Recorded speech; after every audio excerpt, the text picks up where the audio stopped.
Hi students, मैं सोनिया विद्यागुरु से start करने वाले हैं करंट अफेयर्स का एक और सेशन।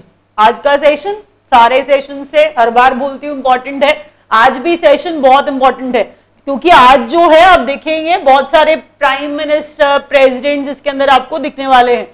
अब जब प्राइम मिनिस्टर और प्रेसिडेंट आ जाते हैं किसी कंट्री के तो समझिए सेशन और इंपॉर्टेंट हो गया। सीरियसली बिल्कुल फैक्ट है, बहुत बहुत मेहनत से ढूंढे हुए पॉइंट्स है, काफी अच्छे पॉइंट्स हैं, एग्जाम में दिखेंगे जरूर। आपको शुरू से एंड तक वीडियो इसलिए देखना है क्योंकि एंड पे रिवीजन करवाऊंगी। स्टार्टिंग में तो सिर्फ नाम बताती हूँ, रिवीजन इंपॉर्टेंट है, आपके लिए याद करना जरूरी है ना। अगर याद ही नहीं हुआ तो सब भूल जाएंगे, फिर फायदा क्या वीडियो देखने का। पहले पढ़ाऊंगी, नाम बताऊंगी, बाद में रिविजन करवाऊंगी बच्चों, तो इसीलिए एंड तक देखिएगा। वीडियो अच्छा लगेगा लाइक करिएगा, शेयर करिए, सब्सक्राइब इसलिए करिए ताकि जो भी नया वीडियो डालेंगे आपके पास नोटिफिकेशन तभी आएगा अगर आप सब्सक्राइब स्टूडेंट हैं तो। First question, Edward Philippe has become the prime minister of France. Edward Philippe किसके प्राइम मिनिस्टर बन गए हैं? फ्रांस के। नाम क्या बताया मैंने? Edward Philippe. आप जैसे मर्जी याद करिए, मेरे को स्पेलिंग्स नहीं याद कराने हैं, उससे कोई फर्क नहीं पड़ता है। आप बोलिए एडवर्ड फिलिप। मैंने कहा ये फ्रांस के प्राइम मिनिस्टर बन गए हैं, नाम याद रखिए। G7 समिट 43rd है ये, G7 समिट 43rd है ये, जो कहां होगा? इटली में होगा। क्या बताया? G7 summit. देखिए बात ये चल रही है, अगर हम G7 को रेफर करते हैं तो हम कहना ये चाह रहे हैं 7 मोस्ट डेवलप्ड नेशंस का ग्रुप है ये, 7 मोस्ट डेवलप्ड नेशंस का ग्रुप है ये G7, जिसका समिट होने वाला है इटली में, और ये 43rd है। नेक्स्ट देखिए जरा क्या कहता है, अनिल माधव दवे। देखिए ये और इंपॉर्टेंट क्वेश्चन है, बहुत दुख की बात है, इनकी डेथ हो गई है। अनिल माधव दवे, इनकी डेथ हो गई है। याद ये रखना है बच्चों, ये हमारे एनवायरमेंट मिनिस्टर थे। एनवायरमेंट मिनिस्टर थे कौन?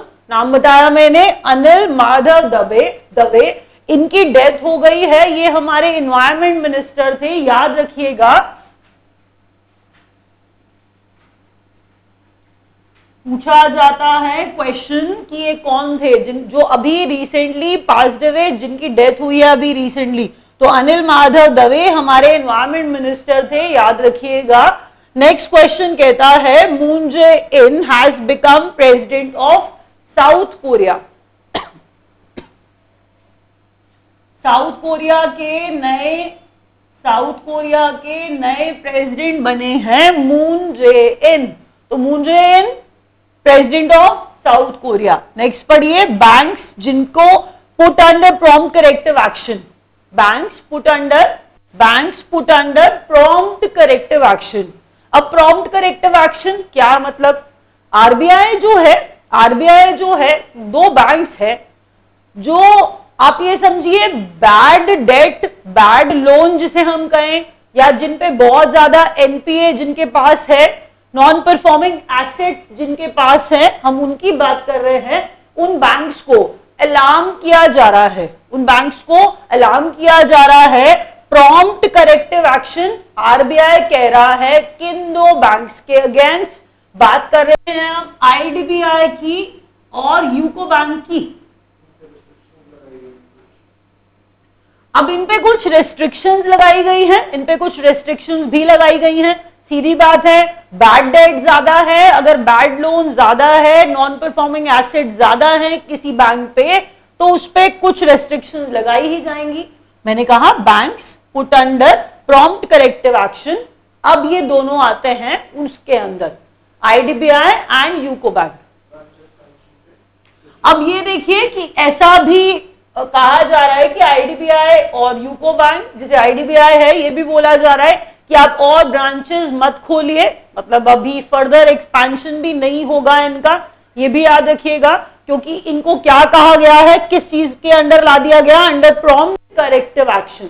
नेक्स्ट पढ़िए, Mahmoud Abbas is the president of Palestine. मैंने कहा Mahmoud Abbas is the president of Palestine. नाम याद रखना है आपको, दोनों का, पैलेस्टाइन का भी और महमूद अब्बास का भी। महमूद अब्बास पैलेस्टाइन के नए प्रेसिडेंट, ये नाम आसान है, याद कर लेंगे आप लोग। इंदिरा गांधी पीस प्राइज 2015 का। बहुत सारे बच्चे बहुत सारी बातें इसके बारे में बोलते हैं, यहां पर 15 वाला दिया जा रहा है, इसीलिए हम इसी की बात कर रहे हैं अभी। तो 15 वाला दिया गया, यूनाइटेड नेशंस शॉर्ट में लिख रही हूं, बोल रही हूं, उसके बाद याद रखिए आप लोग। United Nations high commissioner for refugees, United Nations high commissioner for refugees को दिया गया Indira Gandhi peace prize 2015। Important है, ईयर याद रखना है, क्वेश्चन एग्जाम में भी ध्यान से पढ़िएगा कि 15 पूछा जा रहा है या 14 पूछा जा रहा है। That means the next question is 2014। तो Indira Gandhi peace prize 2014 received by, अब यहां पर हम बात कर रहे हैं इसरो की। जी हां, हमारा इसरो, बिल्कुल। तो हम बात कर रहे हैं इसरो को। इंदिरा गांधी पीस प्राइज 2014 किसको मिला है? इसरो को मिला है। नेक्स्ट पढ़िए, world telecom and info society day. World telecom and information society day 17 मई को ऑब्जर्व किया जाता है, 17 में। उसके बाद याद क्या रखना है, कहता है expanded preferential trade agreement. Expanded preferential trade agreement, agreement है ना, तो किसी के बीच में होगा। अब ये agreement implemented between India and Chile. तो याद रखना है नाम, ये जो हम बात कर रहे हैं कि एक्सपैंडेड प्रेफरेंशियल ट्रेड एग्रीमेंट, ये याद रखिएगा पूरा। एक्सपैंडेड प्रेफरेंशियल ट्रेड एग्रीमेंट किसके बीच में? इंडिया और चिली के बीच में। हम देखिए पढ़ रहे हैं तो इंडिया का होना तो नेसेसिटी है। इंडिया के साथ कौन सा नेशन है वो बताना जरूरी था, इंडिया और चिली के बीच में। नेक्स्ट बच्चों, कहता है सिम्बेक्स एक नेवल एक्सरसाइज है। सिम्बेक्स क्या है? नेवल एक्सरसाइज है। SI Singapore conducted between India and Singapore, दो नेशन जिनकी हम बात कर रहे हैं। SIMBEX between India and Singapore, याद रखिएगा नाम, इंडिया एंड सिंगापुर। नेक्स्ट जरा देख लीजिए, कहता है only Indian to win gold at Asian wrestling championship. एक ही अकेले इंडियन है जिन्होंने क्या जीता है? गोल्ड जीता। कहां पर? एशियन रेसलिंग चैंपियनशिप में। हम बात कर रहे हैं बजरंग पुनिया की। हम बात कर रहे हैं बच्चों बजरंग पुनिया की। नाम इंपॉर्टेंट है क्योंकि ये अकेले जीतने वाले थे, इसीलिए मैंने कहा गोल्ड जीता। किसमें जीता? एशियन रेसलिंग चैंपियनशिप में जीता। किसने जीता? बजरंग पुनिया ने जीता। नेक्स्ट पॉइंट पढ़िए, कहता है ransomware affecting computers world wide. आप ये न्यूज बहुत सुन रहे हैं, हम श्योर आपको पता भी होगा। तो कह रहा है रैंसमवेयर जो कंप्यूटर्स को वर्ल्ड वाइड अफेक्ट कर रहा है उसका नाम है WannaCry। WannaCry, WANNACRY,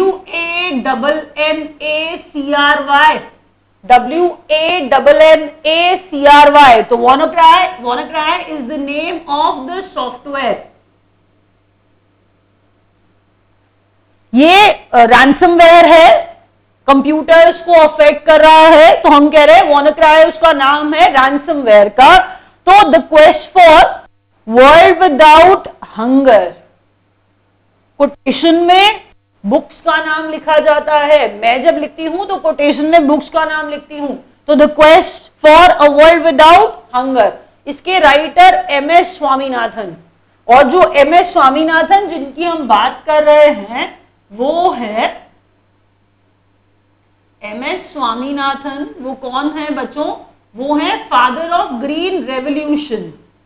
MS Swaminathan, father of green revolution.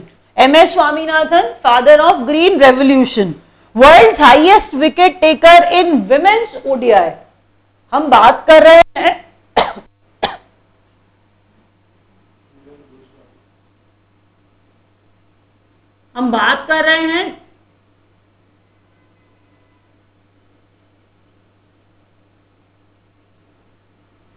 Jhulan Goswami की। तो झूलन JHU लिखा है मैंने, JHULAN, Jhulan Goswami. Women's ODI में वनडे इंटरनेशनल है वो ओडीआई, वनडे इंटरनेशनल में विमेन्स ओडीआई में हाईएस्ट विकेट टेकर कौन बन गई है? झूलन गोस्वामी। पॉइंट अच्छा है, इंडियन है, याद रखिए नाम। स्टार्ट करते हैं रिवीजन फटाफट से। एडवर्ड फिलिप कौन? फ्रांस के प्राइम मिनिस्टर, फ्रांस के prime minister Edward Philippe. Next देखिए G7 का summit Italy 43rd number. Anil Madhav Dave जिनकी अभी डेथ हुई है वो एनवायरमेंट मिनिस्टर थे हमारे। मून जे इन ये साउथ कोरिया के प्रेसिडेंट बने हैं, जिन्हें प्रॉम्प्ट करेक्टिव एक्शन के अंदर रखा गया है IDBI और यूको बैंक। इसके अलावा महमूद अब्बास पैलेस्टाइन के प्राइम मिनिस्टर बने हैं। इंदिरा गांधी पैलेस्टाइन के प्रेसिडेंट बने हैं। इंदिरा गांधी पीस प्राइज जो है वो United Nations high commissioner for refugees को मिला है। महमूद अब्बास पैलेस्टाइन के प्रेसिडेंट बने हैं। इनकी बात इसलिए की जा रही है बेसिकली, क्यों मैं आपको कह रही हूं कि बार बार इंपॉर्टेंट है, क्योंकि ये जो पैलेस्टाइन के प्रेसिडेंट है ना, ये सबसे ज्यादा इंपॉर्टेंट क्वेश्चन इसीलिए है क्योंकि ये इंडिया विजिट पे थे। महमूद अब्बास, तो peace prize Indira Gandhi, United Nations high commissioner for refugees 2015, 2014 का इसरो को 17 मई को world telecom and info society day observe किया जाता है। इंडिया और चिली के बीच में एक्सपैंडेड प्रेफरेंशियल ट्रेड एग्रीमेंट हुआ। सिंगापुर और India naval exercise SIMBEX, SIMBEX मतलब SI से सिंगापुर याद कर लीजिए ना, SI से सिम्बेक्स सिंगापुर। उसके बाद only Indian to win gold Asian wrestling championship में बजरंग पुनिया। WannaCry ये एक रैंसमवेयर है, ये अफेक्ट कर रहा है कंप्यूटर्स को वर्ल्ड वाइड। उसके बाद बच्चों MS स्वामीनाथन जो ग्रीन रेवोल्यूशन के फादर कहे जाते हैं, उनकी किताब the quest for a world without hunger, the quest for world without hunger.